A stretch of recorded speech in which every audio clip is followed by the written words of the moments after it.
Morning बच्चों। आइए अब हम चैप्टर 10 में अगले टॉपिक पर आगे बढ़ने से पहले जो पिछली क्लास में हमने कुछ बातें सीखी थी उनके बारे में थोड़ी जानकारी ले लेते हैं।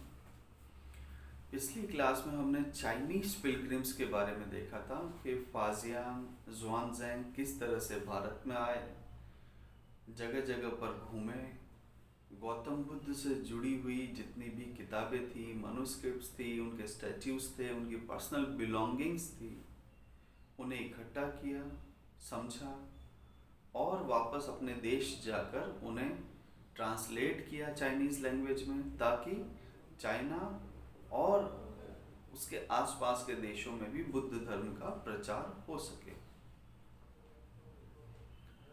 आज हम एक नए टॉपिक के बारे में डिस्कशन करने जा रहे हैं बेटा, जिसका नाम है भक्ति। अब जिस समय पर जैनिज्म और बुद्धिज्म ऑलरेडी भारत में चल रहे थे, ठीक उसी समय पर एक मूवमेंट भी स्टार्ट हुआ जिसका नाम दिया जाता है भक्ति मूवमेंट। अब ये भक्ति शब्द का अर्थ क्या है? भक्ति संस्कृत भाषा के भज शब्द से लिया गया है, जिसका अर्थ होता है बेटा डिवाइड और शेयर। और इसके दो अर्थ हैं डिवाइड और शेयर के। एक अर्थ ये है कि we all human beings on the earth are the part of universal soul, यानी कि जो एक परमात्मा है उसी के हम सब पार्ट हैं, छोटे छोटे पार्ट हैं। दूसरा अर्थ ये है कि भक्ति, क्योंकि भज वर्ड से बनी है और भज का अर्थ होता है डिवाइड एंड शेयर, यानी कि ये हमें दुखों को बांटने के लिए और खुशियों को बांटने के लिए भी समझाती है कि अगर किसी व्यक्ति के पास दुख है या वह दुखी है, तो हम किसी न किसी तरीके से उसकी मदद करके दुखों को बांट सकते हैं। और अगर हमारे पास खुशियां ज़्यादा हैं तब भी हम उसे शेयर कर सकते हैं। तो इस तरह से हम दूसरे व्यक्तियों के जीवन में जब दुखों को कम करेंगे और खुशियों को बांटेंगे, तभी जाकर भक्ति का जो फाइनल ऑब्जेक्टिव है, दैट इज द मोक्ष, जिसे साल्वेशन भी कहा जाता है, उससे प्राप्त कर पाएंगे। मोक्ष के बारे में मैंने पहले जो चैप्टर्स पढ़ाए हैं आपको अर्लियर, उनमें भी डिस्कशन किया था कि मोक्ष का बहुत डिटेल मीनिंग होता है, लेकिन आप जितना समझ पाएंगे उसका अर्थ ये है कि जब हम हमारे जन्म और मृत्यु के इस सर्किल से मुक्त हो जाते हैं, when we got freedom from the circle of birth and death। और ये कब तक होता रहेगा, है ना? हमारा वापस से जन्म होता है, फिर जिसका जन्म हुआ है उसकी मृत्यु तो निश्चित है, तो हम बार बार जन्म ही क्यों लेते हैं? इसका रीज़न ये है कि जब भी हम जन्म लेते हैं और जन्म से मृत्यु के बीच में हमें खूब सारे एक्टिविटीज करनी होती है फॉर आवर सर्वाइवल। उन एक्टिविटीज को ही कर्म कहा जाता है। और हर व्यक्ति अपनी अपनी बुद्धि से अपने अपने एक्शंस को डिसाइड कर सकता है। ही हैज अ लिबर्टी, उसके पास इतनी फ्रीडम है कि वो अपने एक्शंस को खुद डिसाइड कर सकता है। तो बर्थ से डेथ तक की जर्नी में ये जो एक्शंस होते हैं, इनमें से कुछ एक्शंस अच्छे भी होंगे, कुछ बुरे भी होंगे।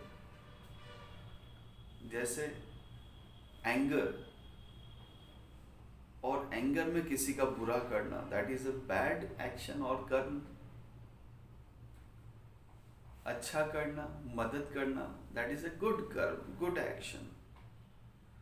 तो जिस दिन ये गुड एक्शंस और बैड एक्शंस एक दूसरे को बैलेंस कर देंगे। यानी कि सपोज करिए दो बैड एक्शंस है और दो गुड एक्शंस हैं, तो दोनों मिलकर क्या हो गए, जीरो, खत्म हो गए। तो जिस दिन ऐसा हो जाएगा वह व्यक्ति अगला जन्म नहीं लेगा, और फिर जब वो जन्म नहीं होगा तो कहा जाता है कि उसे मोक्ष की प्राप्ति हुई है। तो ये मेन मोटिव था भक्ति का। इसके अलावा ये भी बताया जाता है कि भक्ति जो शब्द है वो भगवत को इंडिकेट करता है, और भगवत का अर्थ होता है द यूनिवर्सल गॉड। ईश्वर से उस शब्द की तुलना की गई है। और भक्ति को का भक्त यानी कि जो भक्ति कर रहा है उसे क्या कहा जाएगा, भक्त। और भक्त को इंग्लिश में कहते हैं डिवोटी। अब वो भक्ति करेगा किसकी, किसी न किसी ईश्वर की पूजा तो करनी होगी। तो उस समय पर देयर आर 3 गॉड्स और goddesses to whom people have started worshipping, and they are Lord Shiva, Lord Vishnu and माँ दुर्गा। शिव, विष्णु और दुर्गा, इनकी वर्शिप करना स्टार्ट किया गया, और इनकी छवि, चाहे वो चित्र हो या मूर्ति हो, उनकी स्थापना की जाने लगी कुछ जगहों पर जिन्हें आज हम टेम्पल्स के नाम से जानते हैं। अब यहीं से हिंदू वर्ड भी आता है ना। इंडिया के जो नॉर्थ ईस्टर्न वाला एरिया है, आपको सिखाया मैंने, वहाँ पर इंडस रिवर उसकी ट्राइब्यूटरीज फ्लो करती हैं। तो जो भी व्यक्ति अरब से या ईरान की तरफ से इंडिया में आता है तो उसने इस इंडस नदी के किनारे बसे हुए लोगों को इंदोस, इंडस नदी के किनारे पर बसे हुए हैं इसलिए इंदोस, INDOS, और आगे धीरे धीरे चलकर यही शब्द हिंदोज या हिंदू में परिवर्तित हो गया। तो जैसा कि इंडिया का नाम भी इंडस रिवर से बना है, उसी तरह से हिंदू वर्ड भी इंडस नदी से ही लिया गया है। इसके अलावा और एक इम्पॉर्टेंट बात आपको सिखानी है कि भक्ति की मुख्य बातें क्या हैं। तो सबसे मुख्य बात यह है कि भक्ति ने जोर दिया किसी इंडिविजुअल गॉड या गॉडेस के लिए, instead of performing elaborated sacrifices, है ना। इलेबरेटेड सैक्रिफाइसेस यानी कि जैसे पहले अश्वमेध यज्ञ हुआ करते थे, तो उनकी बजाय अब जोर दिया जाने लगा देवी या देवता की पूजा के लिए। और वो कौन होंगे, अभी बताया आपको 3, शिव, विष्णु और दुर्गा। तो ये मुख्य बात थी भक्ति में। और इस भक्ति में एक विश्वास वाली बात ये थी कि अगर जो भक्त है, जो डिवोटी है, वो अपने चुने गए देती यानी कि ईश्वर, जो देवी है या देवता है, उसे इंग्लिश में DEITY कहा गया, देती, उनकी अगर वो पूजा आराधना सच्चे मन से करता है तो एक ना एक दिन वो उसके सम्मुख प्रस्तुत होते हैं और उसकी मनोकामना को पूरी करते हैं। यानी कि उसकी जो भी मन की इच्छा है उसे वो पूरा अवश्य करते हैं। अब जब ये भक्ति मूवमेंट चल रहा था, डेवलप हो रहा था, उस समय पर आम लोग यानी कि ordinary people have attracted towards this. काफ़ी संख्या में लोग इस भक्ति मूवमेंट की तरफ आकर्षित हुए और धीरे धीरे जुड़ते चले गए। कारण क्या था?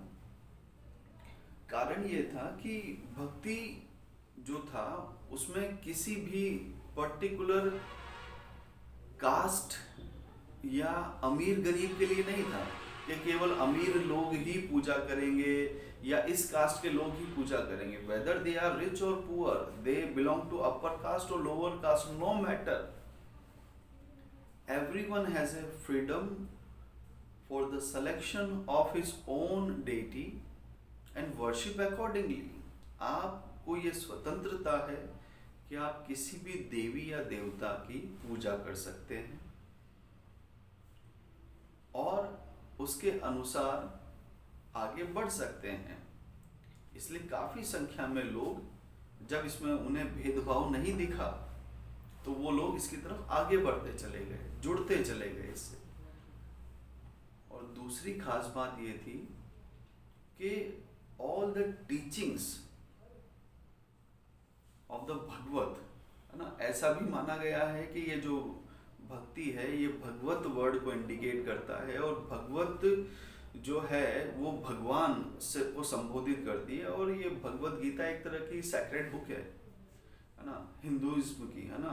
और भगवत गीता का जो इंट्रोडक्शन है, जो समझाया जाता है, वो एक बहुत ही बड़ा एपिक है हिंदूज का, जिसे महाभारत कहा जाता है। उसमें 18 चैप्टर्स हैं। इसमें जो श्री कृष्ण और अर्जुन के बीच में हुए वार्तालाप, यानी कि उनके बीच में हुए कन्वर्सेशन को लेकर पूरा एक सेक्रेड बुक बनती है, जिसे भगवत गीता कहा जाता है।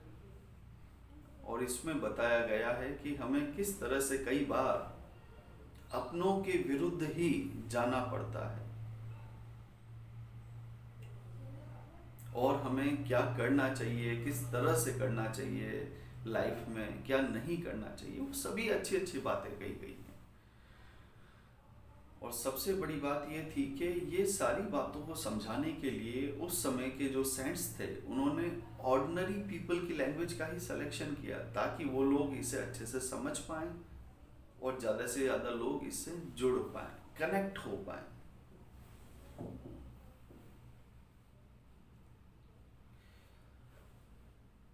आगे चलकर यही भक्ति मूवमेंट एक रिलीजन के रूप में बनने लगा, जिसे आगे चलकर हिंदुइज्म कहा जाने लगा। तो आई होप आपको यहाँ तक की ये बात समझ में आई होगी। अब हम डिस्कशन स्टार्ट करेंगे बच्चों क्रिश्चियनिटी के बारे में। अब जो क्रिश्चियनिटी की शुरुआत हुई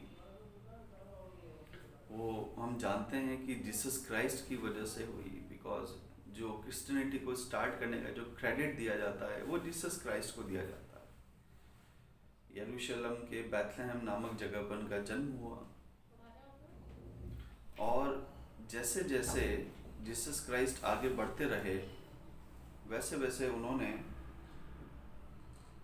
अलग अलग तरीकों से दुनिया के लोगों को वो बताते रहे, समझाते रहे कि किस तरह से उन्हें दूसरे पीपल्स को डील करना है।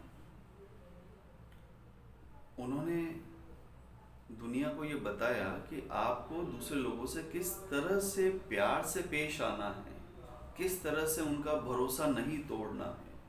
और उन्होंने ये सिखाया कि जो व्यवहार आप अपने लिए चाहते हैं, ठीक उसी तरह का व्यवहार आप दूसरों के साथ करिए।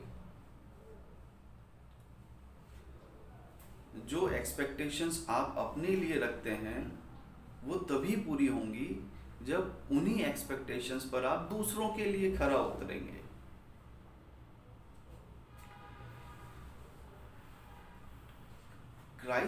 जीसस क्राइस्ट ने आम लोगों से ही अपील की, आम लोगों के बीच में ही रहे वो। और उनकी मृत्यु के कुछ वर्षों के बाद में जो उनके डिसिपल्स थे, जो उनके अनुयायी थे, उन्होंने क्रिश्चियनिटी के बारे में लोगों को बताना स्टार्ट किया और उनकी टीचिंग्स को लोगों के बारे में बताना स्टार्ट किया। और ऐसा माना जाता है कि वो they came from the West Asia, यानी कि वही जो मैं यरूशलेम की बात कर रहा हूँ, they came from the West Asia, वो उसी तरफ आता है, to the west coast of the subcontinent. और फिर धीरे धीरे जो ये रिलीजन था ये दुनिया के बाकी देशों में भी, जैसे जहाँ जहाँ पर उनके डिसिबल्स जाते रहे वहाँ वहाँ पर ये रिलीजन भी फ्लरिश होता गया, यानी कि डेवलप होता गया। So this is all about this chapter बच्चों. I hope you all have understood this. In our next class I will deliver the question answer of this chapter. Thank you so much.